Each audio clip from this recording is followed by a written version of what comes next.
오늘은 추수감사 주일로 드려지고 있습니다. 한 해 동안 우리에게 육적인 축복, 다시 말하면 영적으로나 육적으로나 우리가 지금 다 건강하게 살다가 이 자리에 와서 앉아서 하나님 앞에 감사 예배 드릴 수 있는 게 감사인 줄 믿습니다. 또 우리에게 먹을 오곡 백과를 주신 것도 감사합니다. 그리고 우리가 직접 농사하지 않았는데도 불구하고 먹여 주시니 얼마나 감사합니까? 농부들은 햇빛과 비를 주시고 또 밤과 기온으로 곡식을 주시니 하나님 앞에 감사합니다. 오늘뿐만 아니라 이제 우리가 감사해야 되는데 성경은 얘기하죠. 범사에 감사하라고 말씀합니다. 그래서 범사에 하나님께 감사로 영광을 돌리는 우리 시촌 은혜로운 교회 성도들이 다 되기를 주님의 이름으로 축원드립니다. 그래서 은혜와 감사가 더하여 넘치게 하려면 이란 제목을 가지고 오늘 말씀 가지고 은혜를 나누고자 하는데 오늘 15절 말씀은 이렇게 얘기해요. 이는 모든 것이 너희를 위함이니 감사로 말미암아 은혜가 더하여 넘쳐서 하나님께 영광을 돌리게 하려 함이라. 아멘. 사도 바울이 고린도에 있는 그 교인들에게 편지를 합니다. 그리고 권면하는 내용이 오늘 본문의 내용인데 우리가 그러면 왜 감사치 못할까? 왜 감사하지 못하는 것 같아요? 옆에 분에게 물어봅시다. 왜 감사하지 못할까요? 예? 두 가지 큰 이유가 있는데 하나는 우리가 교만해서 그래요. 또 하나는 우리 욕심 때문에 우리는 감사하지 못합니다. 교만은 우리가 지금 현재 받은 축복을 당연하게 여겨요. 당연한 거지. 부모니까 당연히 나를 챙겨줘야 되는 거 아니야? 이렇게 수많은 우리에게 주어진 축복들을 당연하게 여겨요. 그래서 어떻게 감사치 않는 겁니다. 욕심의 문제는 뭐냐면 욕심은 우리가 받은 것들을 항상 부족하게 생각합니다. 그래서 잘 살아도 상대적인 빈곤을 계속 느끼게 만들어 주는 거죠. 근데 디모데전서 6장 6 절로 8 절에는 하나님이 이렇게 얘기해요. "자족한 마음과 경건은 유익이다." 그래서 바울은 얘기해요. 이게 자족한 마음을 하나님이 주셔서 범사에 감사할 수 있는. 다시 말해서 있어도 없어도 하나님 앞에 감사할 수 있는 그런 능력을 주셨다라고 얘기합니다. 우리가 빈손으로 왔고 빈손으로 가게 됩니다. 결국 현재가 우리가 삶을 살아나가고 있는 삶의 모습이 족한 것임을 알고 깨닫게 될 때 진정한 감사가 나오게 될 줄 믿습니다. 자, 그럼 이 추수감사절에 우리가 하나님을 온전히 감사해서 감사가 더해져서 넘치게 하려면 어떻게 해야 할까요? 두 가지를 알아야 되는데 하나님을 알고 내가 그분의 피조물이라는 것을 깨달아 알아야 합니다. 내 몸에 있는 심장을 여러분 아십니까? 이 심장이 하루에 1 0 3,689 번을 뛴대요. 사람마다 약간의 차이가 있겠지만 100,000번 이상을 뜁니다. 몸속의 혈액은 하루에 1억 6,800만 마일을 달립니다. 어마무시한 거죠. 멈추면 죽습니다. 하루의 호흡은 23,040 번을 쉬게 되고 또 30억 되는 두뇌 세포는 하루에 700만 번을 움직여야 삽니다. 자, 이 모든 것을 여러분 계산하면서 사십니까? 호흡 몇 번 쉬어야 돼. 예? 또 심장 뛰고 있나 10만 번 세고 계셔요? 그냥 자동적으로 이게 다 되고 있어요. 누구의 은혜냐면 하나님의 은혜예요. 나를 지으신 하나님의 은혜임을 깨닫게 될 때 '야 감사하다. 내가 호흡할 수 있는 게 감사하다. 내가 숨을 쉬고 또 내가 걸어가고 움직일 수 있는 것.' 이 심장이 뛰니까 가능한 거 아닙니까? 감사하게 되는 거죠. 내 몸을 우리 스스로가 맘대로 할 수가 없어요. 하나님이 허락해 주셔야 우리는 움직이는 피조물이기 때문에 그렇습니다. 여러분이 어떻게 해야 심장이 뛰고 어떻게 해야 혈액이 달리며 어떻게 해야지만 내 30억 된 두뇌 세포가 움직이게 할까? 그걸 여러분이 할 수 있어 조절할 수 있어요? 조절이 안 돼요. 그림은 미켈란젤로의 아담의 창조라는 작품입니다. 많이 보셨죠? 예.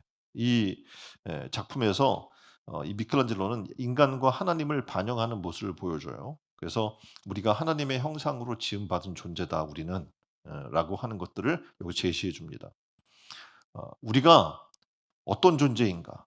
다시 말해 하나님의 형상으로 지음 받은 피조물이라는 사실을 우리가 깨닫고 알게 될 때 우리는 놀라운 은혜를 알게 돼요. 하나님의 은혜를. 그리고 감사가 막 터져 나오는 감사하다. 오늘 좀 찬양처럼 감사를 드리자 막 찬양을 하게 되는 거죠. 감사할 때 그리고 우리 삶이 즐겁고 행복이 넘쳐요. 왜냐하면 창조주는 우리를 창조한 목적을 호흡 있는 자마다 창조주를 찬양할 것을 우리에게 명령하고 있기 때문에 그렇습니다. 창조하신 하나님과 우리 자신이 그분의 피조물임을 모르는 우리의 무지한 모습들이 하나님을 불순종하게 해요. 그래서 그걸로 영영 죽는 자리에 거하게 되죠. 이것을 긍휼히 여기셔서 독생자 예수 그리스도를 우리에게 보내주셔서 그가 우리의 죄를 대신하여 십자가에 죽으시고 또한 그 놀라운 사실을 믿는 자들에게 죄사함을 허락하신 하나님의 놀라운 구원의 은혜를 우리에게 주신 거예요. 이 구원의 은혜를 생각하면 우리는 마음속에서부터 하나님의 놀라운 계획과 그 사랑의 놀라운 은혜로 기쁨이 충만해지는 줄 믿습니다. 이거 생각했어요. 그래서 기쁨이 충만한 감사절이 되기를 주님의 이름으로 축원드립니다. 자, 그럼 오늘 말씀처럼 은혜와 감사가 더하여 넘치게 하려면 어떻게 해야 할까요? 그 첫 번째 어떻게 하면 돼요? 약속의 말씀을 확신하는 거예요. 자, 14절을 봅시다. 주 예수를 다시 살리신 이가 예수와 함께 우리도 다시 살리사 너희와 함께 그 앞에 서게 하실 줄을 아노라. 아멘. 여기서 우리가 아는 것이 있다라고 얘기를 해요. 여기서 원어로 얘기하면 에이도라는 말로 사용이 되고 있습니다. 이 에이도라는 말은 알다, 이해하다라는 말 뜻이 사용되는데 여기 더 숨은 뜻이 있어요. 무슨 뜻이냐면 확신하다라는 뜻이 있습니다. 그래서 여기에서는 확신하다라는 말로 해석하는 게 더 정확할 것 같습니다. 죽음으로부터 예수 그리스도를 살리신 하나님이 우리도 살리실 것을 나는 확신합니다. 믿음은 그런 거예요. 하나님이 우리를 구원하실 걸 확신하는 거예요. 믿음은 그런 거예요. 하나님이 어떻게 해요? 세상 끝날까지 나와 함께 하실 것을 확신하는 거예요. 그럴 때 어떻게 합니까? 우리는 감사할 수 있게 되는 줄 믿습니다. 이 구절은 바울이 고린도 교회에게 보낸 편지에서 예수 그리스도의 부활을 강조한 내용입니다. 하나님께서 예수를 다시 살리신 것처럼 우리 믿는 자들도 결국 하나님이 다시 살리실 거예요. 우리가 세상에서 환난을 당하지만 핍박을 당하지만 주 예수 그리스도를 살리시고 부활승천하신 것처럼 그분이 우리의 부활의 첫 열매가 되사 우리도 동일하게 그분처럼 부활의 소망이 있어라고 담대하게 확신 가운데 지금 바울은 얘기하고 있는 겁니다. 우리가 이 예수님 하나님이 우리를 위해 보내주신 예수 그리스도가 어떤 분인지를 알 때 우리의 신앙에 확신이 생겨요. 그렇겠죠? 그 신앙을 생활하는데 이게 지금 어렵고 힘들고 고통 가운데 있는 그런 상황들 속에서 우리가 매 순간 넘어지고 자빠지는 이유 중에 하나는 뭐냐면 예수 그리스도가 어떤 분인지를 확신치 못하고 있기 때문에 그렇습니다. 만약 우리가 예수 그리스도가 누구인지를 바로 안다면 고난받고 또 죽음의 어려움 가운데 놓인다고 할지라도 우리를 다시 살리실 하나님을 믿는 그 확신 가운데 우리는 살아나가게 될 줄 믿습니다. 여러분이 아는 구약에 사드락, 메삭, 아벳느고 다윗 세 친구가 있잖아요. 놀랍게도 이 사람들에게 어려움이 찾아와요. 뭐냐면 이 신상 앞에 절하지 않으면 너희 저 뜨거운 타는 불못불에 집어넣을 거야라는 위험을 가하죠. 그런데 이 사드락, 메삭, 아벳느고가 전혀 왕의 신상에 절하지 않는 거예요. 그리고 이렇게 얘기하는 거예요. 어, 하나님께서 예, 우리를 풀무불 속에 집어넣어도 우리를 보호하실 걸 우리는 확신합니다. 근데 그리 아니하실지라도 나는 감사할 뿐입니다.라는 놀라운 이야기를 하고 있는 거예요. 도대체 왜 그럴까? 그들에게는 확신이 있는 거예요. 예, 하나님이 함께 하신다. 그리고 하나님 나라에 우리는 거하게 될 것이다. 이 확신이 그들을 어떠한 어려움과 두려움과 고통 가운데 있을지라도 그들을 흔들리지 않게 만드는 것을 보게 돼요. 우리가 힘들고 어려워도 예수 그리스도를 믿고 구원을 받음으로 감사하게 산다는 것, 이것은 확신이 있을 때 가능해지는 거예요. 신앙의 확신은 너무나 중요합니다. 여러분 교회를 다니는데 확신이 없다면 정말 불쌍한 거예요. 왜냐하면 이 확신이 없기 때문에 늘 불안해요. 그 긴가민가하는 삶을 계속 살겠죠? 헌신 있을 수 없어요. 왜냐하면 확신이 없기 때문에. 사방이 가로막혀 아무것도 보이지 않는 그런 상황이 우리가 다가올 수 있어요. 근데 믿는 자들은 확신이 있어요. 그래서 소망이 있는 겁니다. 그 순간에 우리가 붙잡을 수 있는 것이 있는데 무엇일까요? 하나님의 약속의 말씀이에요. 내가 세상 끝날까지 너희와 항상 함께 있을 것이다. 억울하게 이 험한 세상을 사는 사람들에게 왜냐하면 우리는 예수를 믿는다는 거 하나만으로 핍박받을 수 있다고 성경은 얘기하잖아요. 그럼 어떻게 억울하죠 당연히. 그런데 어떻게 그 은혜와 감사를 우리가 이해할 수 있을까요? 환난 가운데. 뭐 주기철 목사님 같은 경우에도 어떻게 해요? 고통받아요. 예수님을 부인하지 않는다는 것 때문에. 그런데도 내가 고통받아서 꽃이 막 짓이겨지고 눌려질 때 더 큰 향기를 발하듯이 하나님이 나를 통해 더 큰 향기를 받으소서. 이런 얘기를 어떻게 할 수 있냐는 말이에요. 이유는 뭐예요? 단 하나. 확신이 있는 거예요. 구원의 확신. 하나님이 나를 다시 살리실 것에 대한 확신. 또한 하나님 나라에 내가 거할 것에 대한 확신. 이 확신이 그들을 그렇게 만드는 겁니다. 바울에게 있어서 이 감격은 너무나 큰 것이었어요. 왜냐하면 바울의 생애를 이렇게 보면요. 고난과 핍박으로 엮여진 그런 생애예요. 그러니까 믿기 전에는 잘 나갔어요. 그런데 믿은 후부터 너무 어려움이 그를 찾아와요. 그럼에도 그는 살아남을 수 있었습니다. 우리의 신앙이 그래요. 저도 이렇게 보면 정말 어려운 인생, 그래서 제가 종종 그런 얘기해요. "아 난 한 500년 산 것 같아." 너무 힘들어 삶이.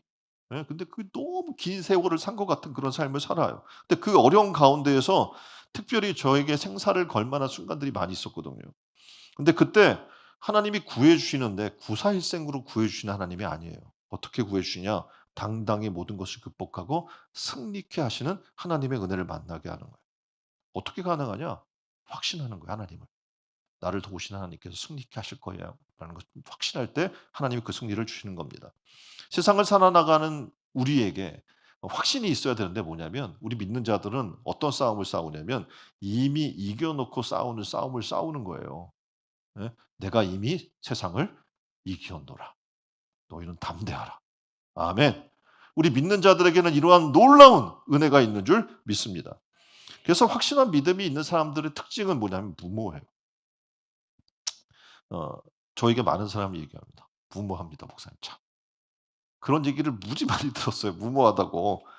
예. 그런데 믿음을 가지지 못한 사람들의 특징 중에 하나는 뭐냐면 그걸 이해를 못 해요. 이건 무모한 게 아니죠. 하나님께서 함께 하시고 하나님께서 승리케 하시는 것을 믿는 거예요. 믿음과 무모는 다릅니다. 근데 믿음을 가지지 못한 사람들은 절대 그걸 이해할 수 없는 겁니다. 자, 마가복음 6장 41 절에서 예수님께서 광야에 5천 명이 넘는 사람들을 떡 5 개와 물고기 2 마리를 가지고 하늘으로 축사하시는 그런 장면의 그림이 지금 이 그림입니다. 흔히 축사라고 이야기하면 give thanks라고 얘기하는 거예요. 다시 말하면 감사를 하는 거예요. 그리고 떡을 떼어 제자들에게 줍니다. 그리고 나누어 주게 하고 물고기 2 마리도 모든 사람에게 나누어 주라고 얘기를 해요. 5천 명이 넘어요. 남자만. 어린아이와 여자까지 합치면 아마 10,000명이 넘겠죠. 그런데 어떻게 보면 그거 오병이어를 가지고 그 많은 사람에게 나눠 줘라? 이게 말이 되는 얘기예요? 말이 안 돼요. 그 되게 무모한 얘기란 말입니다. 그런데 놀랍게도 축사, 감사는 놀라운 기적을 이룹니다. 그 축사라는 것은 축복하고 감사하는 건데 하나님은 놀랍게도 어 공급해 주시는 하나님이에요. 근데 예수 그리스도는 그거를 믿은 거죠. 그리고 확신 가운데 있은 겁니다.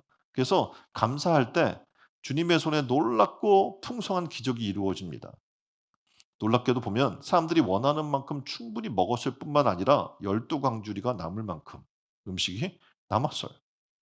우리가 해야 될 감사가 바로 이런 겁니다. 그래서 감사라는 생활의 특징은 뭐냐면 감사는 믿음으로 하는 거예요. 받고 나서 감사하는 게 아니에요. 감사는 뭐 하는 거예요? 받은 줄 믿고 감사하는 삶을 살아야 될 줄 믿습니다.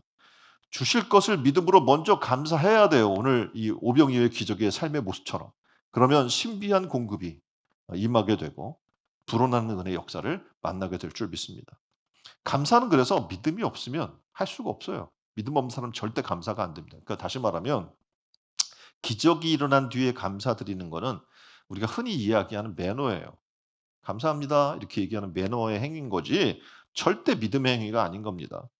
기적이 일어나기 전에 감사하는 게 믿음이에요. 하나님 주실 줄 믿고 감사합니다. 하나님이 역사하실 줄 믿고 감사합니다. 하나님 이 사업을 주실 줄 믿고 감사합니다. 그래서 많은 사람들이 믿음의 삶의 특징은 뭐냐면 주실 줄 믿고 먼저 씹을 줄 아는 사람들인 거예요. 다 받은 다음에 그걸 떼는 게 아니라. 현재 갖고 있는 여러분의 오병이어는 무엇일까요? 때로는 그것이 건강일 수도 있어요. 그리고 재정, 뭐 자그마한 재정일 수도 있습니다. 작은 성공일 수도 있고 심지어는 고난이라고 할지라도 놀랍게도 하나님이 공급의 원천이라는 것을 믿는 사람들에게는 어떻게 감사가 있는 거예요. 상관없어요. 내게 지금 있든 없든 상관없어요. 주실 하나님이 계시기 때문에 감사한 줄 믿습니다. 그래서 이러한 것을 확신으로 보니까 모든 것이 주의 은혜로 다가오기 시작합니다. 결국 감사와 은혜와 영광은 한 세트예요. 세트로 오게 되는 겁니다.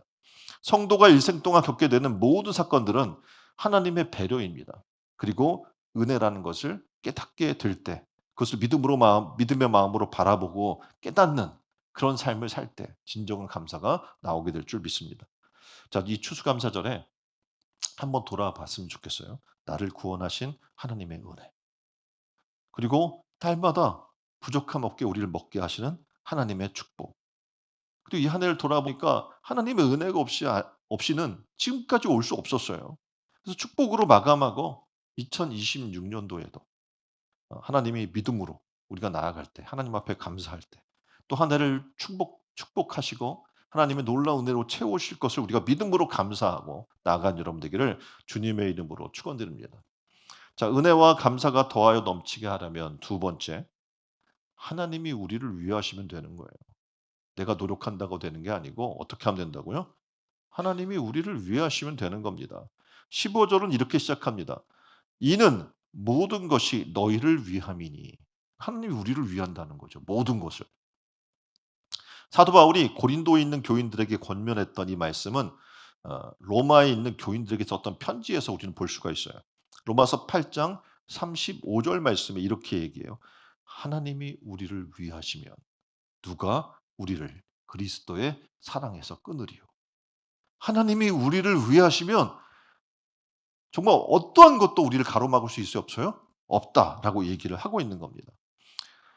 놀랍게도 믿음의 눈으로 하나님의 세계를 바라보기 시작하면 영광주의 임할 그리스도를 바라보게 되고 그 세상을 보니까 이 모든 것이 우리를 위해 행하시는 하나님의 역사로 보게 되는 줄 믿습니다.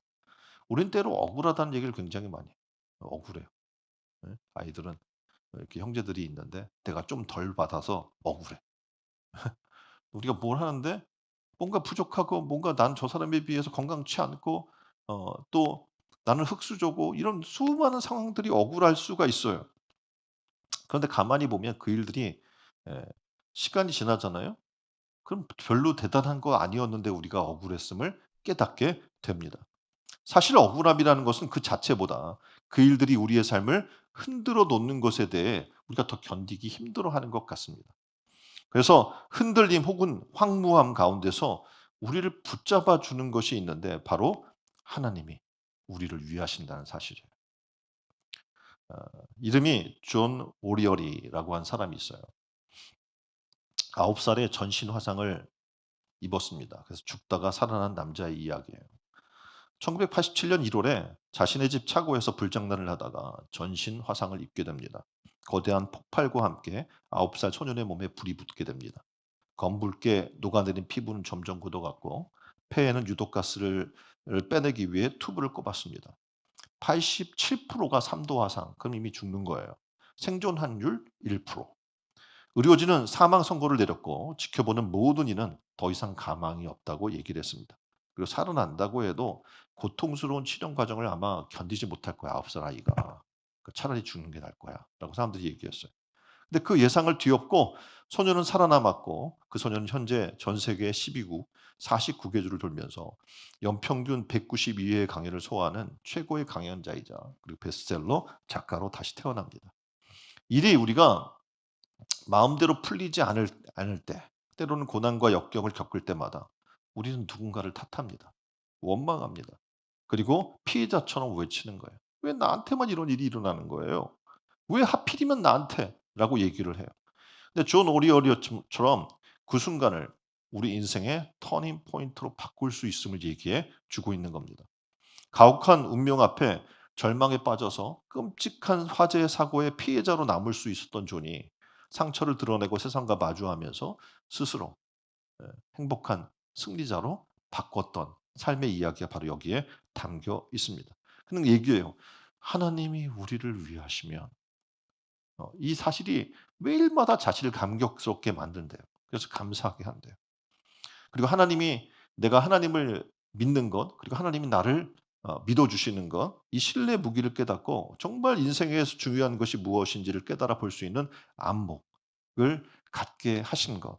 이것은 그날의 화재 덕분입니다.'라고 고백을 하고 있는 겁니다. 이것이 기록되어 있는 On Fire라고 하는 책이 있어요. 이 책은 단순한 화재 사고로 피해자의 장애 극복기를 얘기하고 있는 게 아닙니다. 매 순간 좌절하고 절망하고 포기하는 우리 모두의 이야기를 담고 있어요. 근데 존 오리어리의 인생을 가만히 보면 그는 어 도전과 굉장히 어려움들을 만났을 때 시련을 만났을 때 많은 사람들이 여러 가지 반응을 할 수가 있어요. 근데 어떻게 반응하고 대처하냐는 전적으로 스스로의 선택입니다라는 걸 얘기를 하고 있어요. 자, 이 소년이 간신히 의식을 찾았어요. 그래서 겁에 질려서 엄마에게 물었어요. 왜냐하면 전신이 지금 생각해 봐요. 80%도 아니고 80 그 프로 이상 87% 6%를 가까이의 부분이 지금 다 3도 화상을 입었다면 이거는 살 가능성이 없는 거잖아요.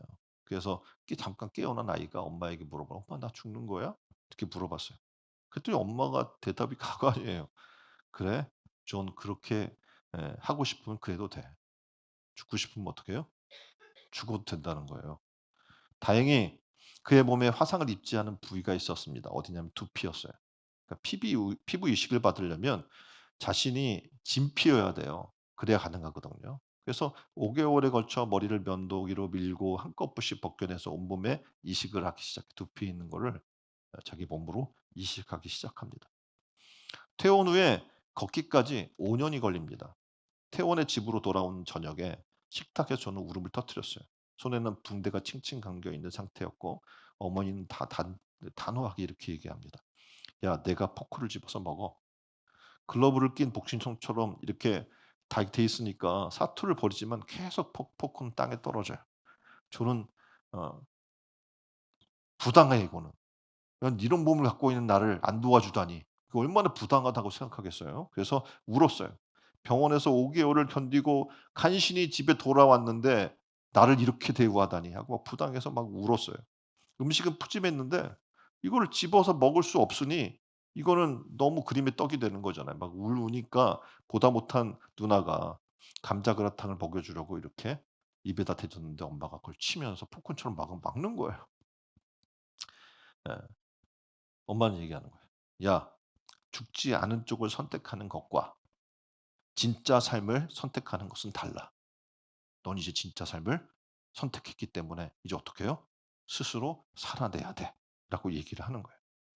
포크를 잡기까지 그날 2 시간이 걸렸다고 합니다. 이미 음식은 차갑게 식었어요. 근데 다음 날은 그 순간보다 좀 더 나았어요. 그다음 날은 좀 더 나았어요. 그렇게 변화가 찾아와요. 현재 세계적인 강인가로 10만 명 이상을 만났고 이 On Fire라는 책을 내게 됩니다. 그림 또 다음 그림 보면 놀라운 것은 내 아이의 아버지가 됐어요, 이 사람이. 그리고 행복한 가정을 이루고 있다는 거예요. 그는 이렇게 얘기해요. "나는 가장 먼저 하나님께 감사합니다. 그리고 나를 이렇게 막 그 삶을 패배자로 살지 않도록 나를 도와 주신 부모님께도 감사합니다." 그렇게 이야기를 하면서 뭐라고 얘기하냐면 "나는 매일 새로운 날을 살고 있습니다. 새로운 세상에 눈을 뜨고 새로운 날을 살아내고 있습니다."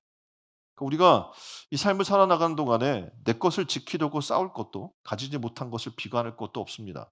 왜냐하면 이 세상에서 일어나는 모든 일들은 나 자신의 감정으로 인해 이를 이비하기에는 그런 일이 거의 사실상은 없어요. 조금 세상을 바라보면서 넓은 마음으로 바라봤으면 좋겠습니다. 하나님이 행하시는 일을 그리고 담대히 바라볼 눈을 갖기를 바랍니다. 하나님은 우리를 위하셔요. "왜 내게만 일어나는 일이냐?"라고 불평이 날 때 하나님이 지금도 나를 위하고 계심을 깨닫기를 주님의 이름으로 축원드립니다. 지금 우리의 삶에서 일어나는 일들을 보면서 나에게 주어진 책임이 무엇인지를 그래서 바라볼 필요가 있어요. 하나님이 이 상황에서 나에게 무엇을 말씀하시고 있는 걸까? 그리고 견디고 힘든 이 순간 어떤 사람이 그런데도 불구하고 나를 비난하는 소리를 내가 들을지라도 우리가 깨달아야 될 중요한 사실은 하나님이 나를 위하신다는 거예요. 그럴 때 어떻게 해요? 감사와 은혜의 고백을 하게 될 줄 믿습니다.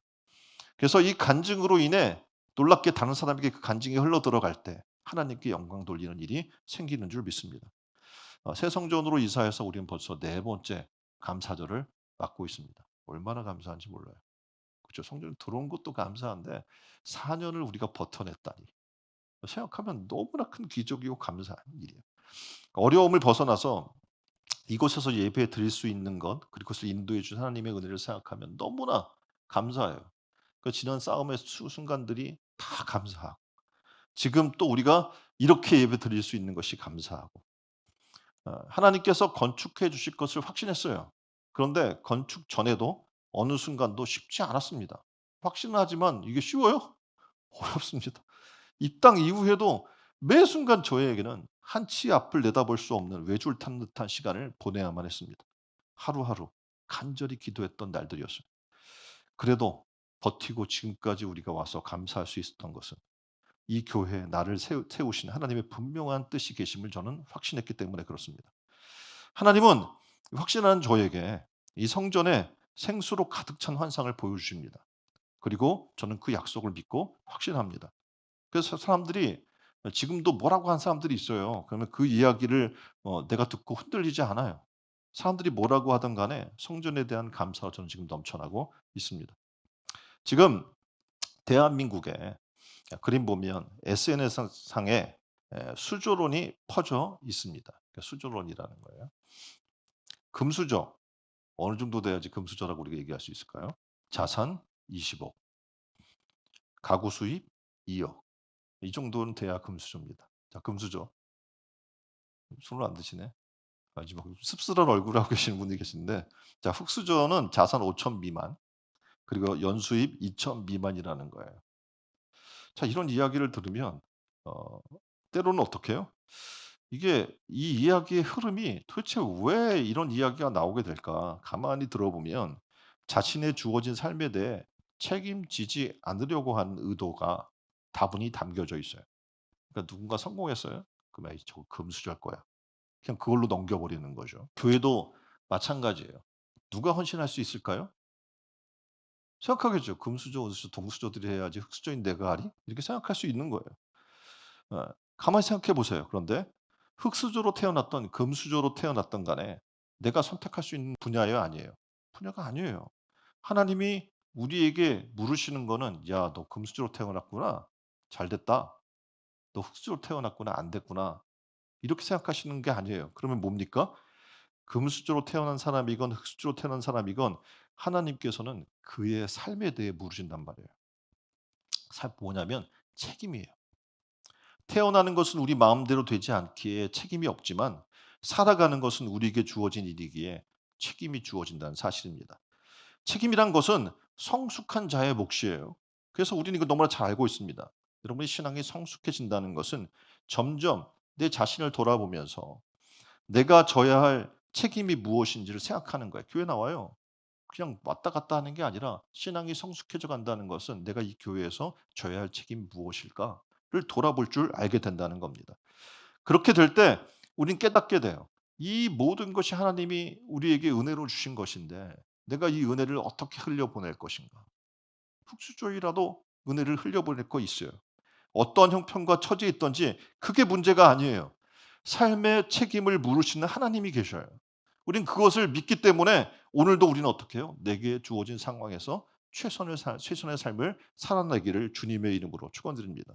그렇게 될 때 여러분의 삶을 통해서 은혜와 감사가 넘쳐나게 되고 강물이 되어 흘러나가고 다른 사람이 은혜 받게 되는 역사가 있게 될 줄 믿습니다. 자, 여러분이 신앙생활할 때 사람들이 알아주지 않을 때가 있어요. 근데 문제되지 않아요? 사람들이 도와주지 않아요. 나 혼자만 일하는 것 같아. 문제되지 않아요? 때로는 어려운 환경 속에 나 혼자 고립되어 있는 모습들이 있을 수 있어요. 근데 우리는 깨달아야 될 것이 있는데 뭐냐면 하나님이 그 순간에도 나를 위하신다는 거예요. 그 주님을 바라보면 감사할 수 있어요. 그 주님을 바라보면 즐거이 십자가를 지고 갈 수 있게 될 줄 믿습니다.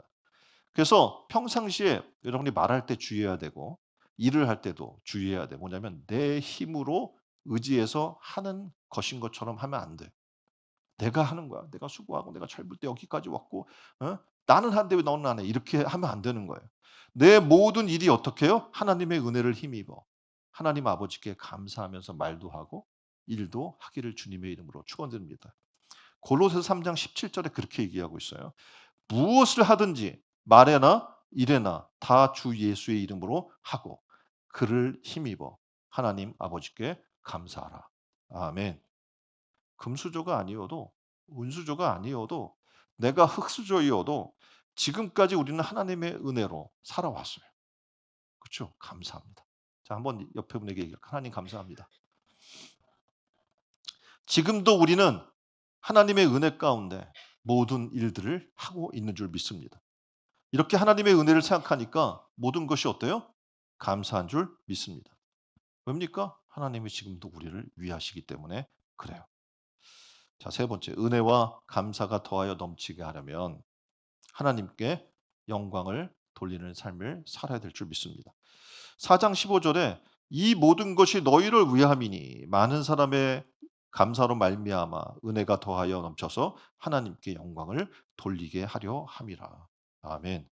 그러니까 바울 사도가 이 구절에서 여러 사람이 이런 고난을 통해서 하나님께 감사하고 그로 인해 하나님의 은혜가 충만해져서 더 많은 사람들에게 전파되고 그래서 하나님이 영광 받으신다라는 걸 지금 얘기하고 있는 거예요. 여러분이 가정에 돌아가요. 돌아가면 뭘 해야 돼요? 감사해야 돼요.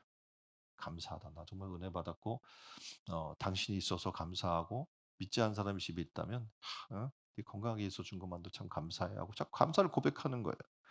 그러면 믿음으로 사는 여러분을 통해서 여러분의 가족이 축복받게 돼요. 그리고 계속해서 감사가 넘쳐나게 될 줄 믿습니다. 남편에 대해 감사해 봅시다.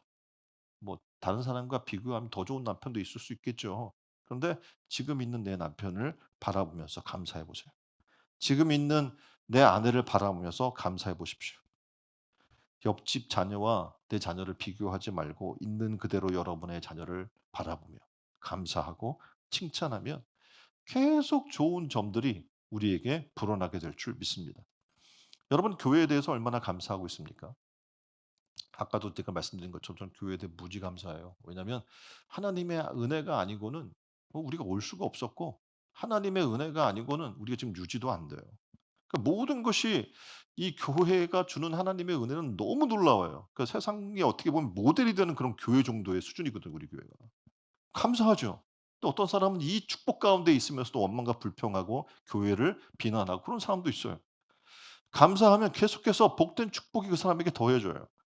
누구든지 감사하고 칭찬을 말하면 말하는 사람이나 듣는 사람이나 풍성한 축복이 늘어나는 것을 우리는 경험하게 될 겁니다. 자, 그림 보면 자석이 있어요.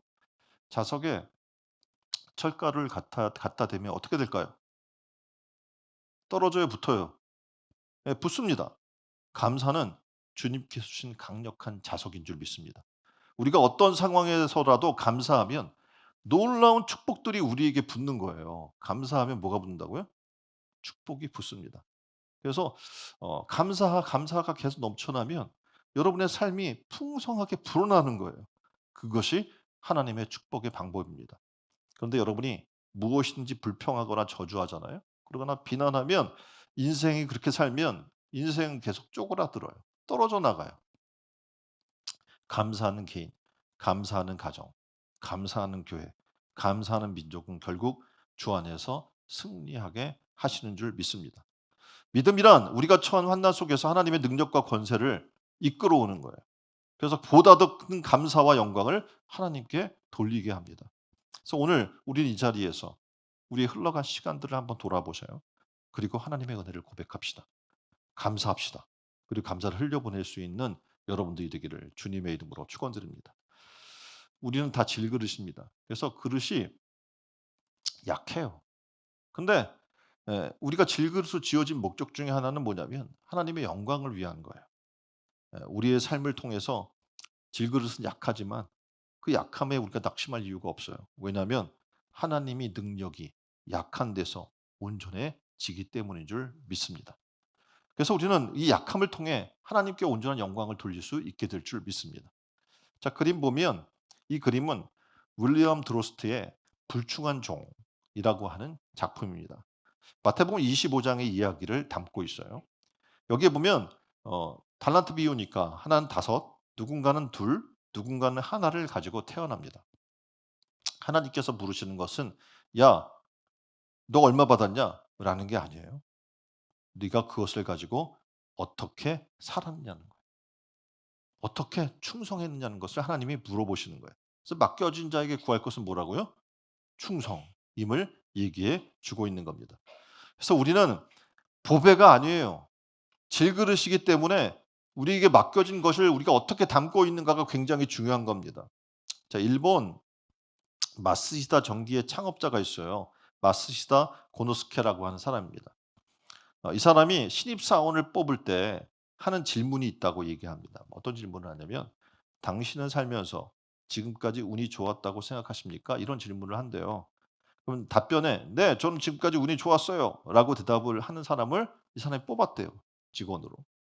그래서 사람들이 마쓰시다 고노스케 씨한테 물어봤어요. "당신은 왜 이렇게 운을 중요하게 여기면서 물어봅니까?" 라고 얘기했더니 그 이유를 이렇게 설명하더래요. "나는 운이 좋습니다." 답한 사람에는 그 대답에 숨은 그 부분을 본다는 거죠.